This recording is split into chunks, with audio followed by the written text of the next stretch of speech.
मेरे पूरे करियर में ना, मैं ये क्लेम करता हूँ इस एक छोटे क्लिप को निकाल के, कि किसी की पर्सनल लाइफ में मैंने एक लफ्ज़ नहीं, एक जुमला नहीं बोला, कभी नहीं बोला। मेरे पास खबरें चल के आई, मैंने नहीं बोला। मेरे बदतरीन मुखालिफिन के स्कैंडल्स निकले, बदतरीन मुखालिफिन के जिनके साथ मेरी लड़ाई थी, जंग थी, मैंने एक लफ्ज़ नहीं बोला। उन्होंने मुझे बाद में फ़ोन किया कि हम हैरान हो गए, क्योंकि वी वर वेटिंग कि आप ज़रूर करेंगे, क्योंकि हमने आपको नुकसान दिया हुआ है। लेकिन आपने, मैंने कहा ये पर्सनल मामला है। मैंने कहा मुल्क के मामले पे कुछ करेंगे तो मैं आपके पीछे आऊँगा, कोई पॉलिटिकल मामला होगा तो मैं आपके पीछे आऊँगा। आपको पर्सनल मामला है, मैंने कहा जी मैं इसके अंदर नहीं बात करता। तो उन्होंने मुझे थैंक्स भी बोला। यहाँ ये हुआ कि मोती भाई करते ये थे कि हम बाहर निकलते थे, प्रश्न मारते थे सवालों का, और ये भी उनका खासा है। यानी मैंने किसी सहाफी को इतने ब्रूटल क्वेश्चन एकदम ठक ठक ठक ठक करते हुए नहीं देखा। उनका अपना एक स्टाइल है, तो वो करते थे ऐसे, तो हम बड़े परेशान रहते थे। एक दिन मैंने हंसी मजाक में उड़ाया, कोशिश की। उस दिन लड़ाई मेरी नहीं थी, समी इब्राहिम साहब की बारी थी।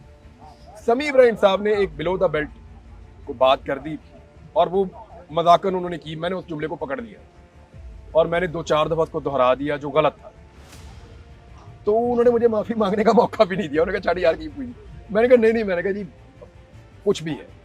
तो सवाल ही कर रहे थे ना यार वो हमसे, वो डंडे थोड़ी मार रहे थे। हाँ, उनके सवाल ऐसे जरूर थे कि हमारी जान खिड़की में फंस जाती थी, तो जान छुड़ाने का तरीका भी समझ नहीं आया। मैंने उन्होंने कहा, उन्होंने मुझे माफी मांगने का पूरा मौका भी, उन्होंने नहीं यार कोई बात नहीं बात। तो उनको भी मेरे ख्याल में गलती उस दिन मेरी थी, मुझे इस लेवल पे नहीं जाना चाहिए था। अगर समी भाई ने कहा था तो वो बड़े भी हैं उम्र में, समी भाई बड़े भी हैं उम्र में, वो ऐसी बात एक जुमला बोल भी देते तो मैं छोटा था, मुझे नहीं कहना चाहिए था।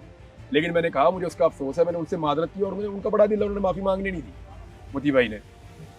लेकिन उन्हें भी मुझे लगता है कि इस बात का एहसास है कि उनकी उस टाइप की जर्नलिज्म ने कुछ लोगों की जान को और जिंदगी को खतरे में डाला। बहुत सारी चीजें मुझे मोतीउल्लाह जान साहब और हमारे एक बड़े सीनियर जर्नलिस्ट हैं जो आजकल बड़े मकबूल हैं, मोतीउल्लाह जान साहब के साथ वो अक्सर प्रोग्राम भी करते हैं, असनाद मलिक साहब, साकिब बशीर साहब, असनाद मलिक साहब, फयाज साहब। इवन मैं उनको फोन करता हूँ, आपने समझावा की है सही है। अच्छा, फयाज महमूद साहब का ये है कि वो बड़े डाउन टू अर्थ आदमी है और वो बड़े पोलाइट आदमी है, लेकिन मैं बताऊँ वो कानूनी मामला की समझ उन्हें बहुत है, वो गाइड करते हैं। फिर हमारे लाहौर से 2-3 सहाफी बड़े अच्छे, शाकिर महमूद साहब है, वहाँ का वो बताते हैं, वहाँ के जो सदर हैं इनकी एसोसिएशन के हाई कोर्ट की, इशफाक साहब, वो बड़े अच्छे, और हारून है। मैं इन लोगों से पूछ लेता हूँ, ये बता देते हैं, क्योंकि मैं भाईजान मेरा इसमें काम नहीं है ना, कोर्ट रिपोर्टिंग में आइडिया नहीं है। मैंने कहा एक गलती बंदा करता है 3 महीने अंदर हो जाता है। तो एक मीडिया ऑनर के बारे में, जो आज एक बड़े ओहदे पे भी बैठे हुए हैं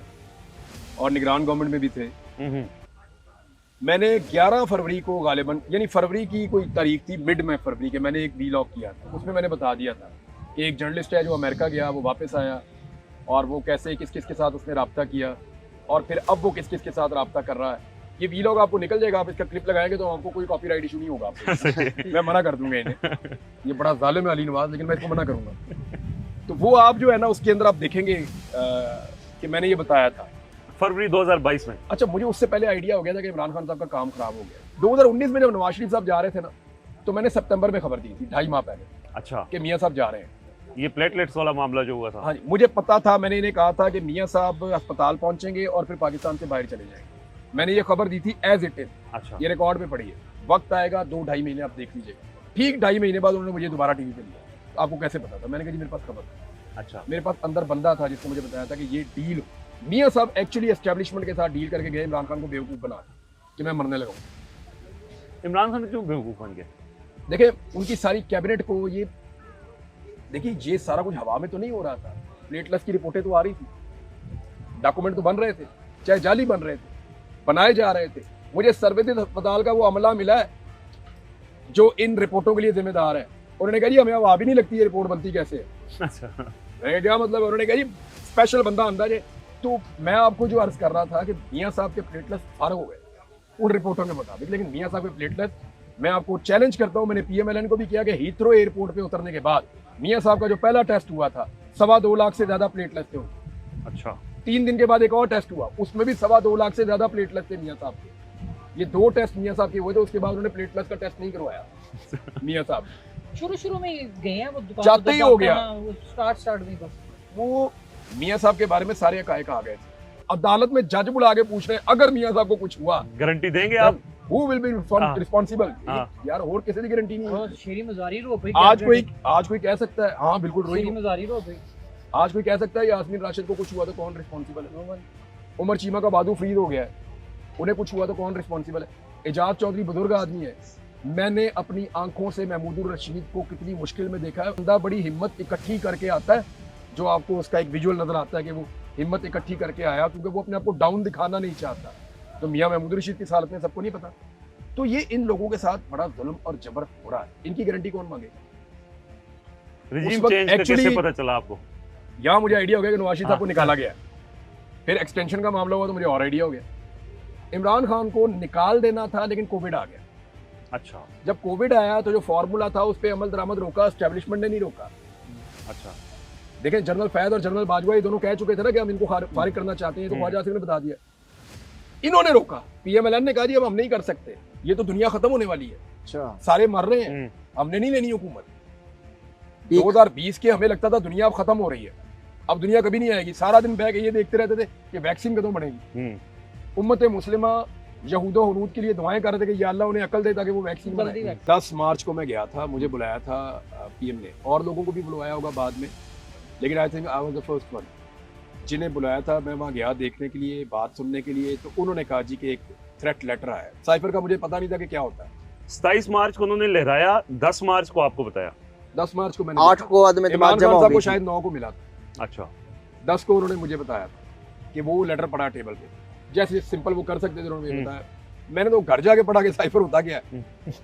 उन्होंने मुझे एक और वर्ड भी पहली दफा डिमार्च करूंगा मैं, हाँ। मुझे इसका भी नहीं पता था ये क्या होता है। अच्छा तो अच्छा, डिमार्च का फैसला 10 मार्च को वो कर चुके थे, उन्होंने क्योंकि कहा था नेशनल करूंगा। सिक्योरिटी का फैसला बाद में, 30 वो मार्च बाद को में। हुआ मुझे था। इमरान खान ने क्लेम किया मैं करूंगा। अच्छा। मैंने कहा जी वो क्या होता है? उन्होंने कहा जी मैं इसकी उनसे मजम्मत करूंगा और उनको बुला के पूछूंगा। मैंने कहा ये आप नहीं कर पाएंगे। अच्छा उन्होंने कहा मैं ये करूंगा। मैंने कहा खान साहब आज तक तो कोई नहीं कर पाया, आप कैसे करेंगे? मैंने कहा आप ये नहीं कर पाएंगे, ये फैसला हो गया, अब आपकी छुट्टी है। अच्छा उन्होंने कहा मेरी छुट्टी है या नहीं है, मैं इस मामले को यूं नहीं छोड़ूंगा। मैंने कहा खान साहब आप अमेरिकन को इसके लिए जवाबदेह करेंगे? आप ये कहेंगे कि वो ये कर रहे हैं? मैंने कहा मैं कहूँगा, मैं ये करूँगा। मैंने कहा ये फिर पहला आदमी करेगा। उन्होंने कहा इमरान इससे पहले नहीं हुआ ना, मैं ये करूँगा। अच्छा मैंने कहा खान साहब अगर आप ये करेंगे और इसमें आपको मार पड़ेगी तो मैं आपके साथ खड़ा हूँगा। इमरान खान से पहले भी किसी ने नहीं किया, मैंने कहा ये भी नहीं करेंगे, हाँ बढ़ के तो सब मारते हैं। मैंने कहा ठीक है खान साहब मैं आपके साथ, आप अगर आपको ये इस मामले में अगर आपको नुकसान होगा ना तो मैं साथ खड़ा हूँ। अच्छा तो उन्होंने सचमुच में फिर वही कर दिया। मुझे लगता है ऐसी ही कोई कमिटमेंट उन्होंने अरशद शरीफ से भी ले ली थी। अच्छा तो खान साहब ने 3-4 चीज़ें उस दिन बताई थी। मैंने उस दिन 10 मार्च का मेरा वीलॉग निकाल लिया, अच्छा 2022 का। उसमें मैंने कहा था कि इमरान खान के पास सबूत हैं कि उनकी हुकूमत को गैर मुल्की मुदाखलत से गिराया जा रहा है और उनके पास तहरीरी सबूत हैं और वो नहीं छोड़ेंगे और वो इसके ऊपर आगे तक जाएंगे। मैंने मुल्क का नाम नहीं लिया, लेकिन मैंने सही ये है। बात उस दिन खबर में दी थी 10 अच्छा। मार्च को। ये जो वीलॉग है मैंने एक वर्कशॉप से बैठ के किया था, मेरी गाड़ी खराब हो गई थी, अच्छा तो वहां से मैंने करके तो इसको चलाया था, मुझे याद है आज भी।